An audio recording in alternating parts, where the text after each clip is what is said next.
Welcome to our channel. Today we how to authorize Microsoft 365 conditional access for Zero Trust policies step by step clearly. Begin by logging into your Microsoft 365 Admin Center.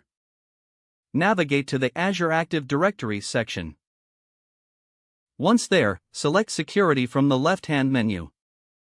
Under Security, click on Conditional Access. Now, select the Policies tab. Next, click on the plus New Policy button to create a new conditional access policy. Enter a name for your policy that clearly defines its purpose. Scroll down to the Assignments section. Here, you can choose the users or groups that this policy will apply to. Select all users if you want the policy to apply universally. If you want to be more selective, choose specific users or groups.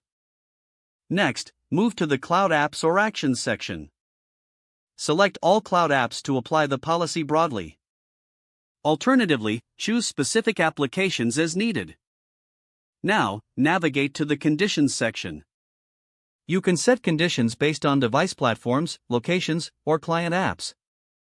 This allows you to further refine when the policy applies. After configuring conditions, move to the Access Controls section.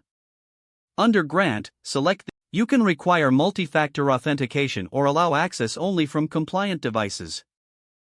If you want to enable a policy for specific roles, click on Session Controls.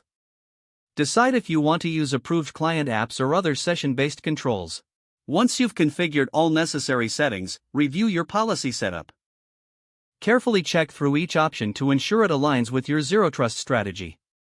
When satisfied, toggle the policy state to On. Finally, click Create to finalize and enforce your policy. Congratulations, you have successfully authorized Microsoft 365 conditional access for Zero Trust policies. If the page does not load, refresh the browser or try again in a private or incognito window. Make sure you are using the correct email address, then retype it carefully to avoid small typos. If your password is not accepted, use the Reset option and create a new strong password you can remember. Check your spam folder for verification or security emails, then complete any requested confirmation steps. Don't forget to like this video and subscribe to our channel for more step-by-step tech guides.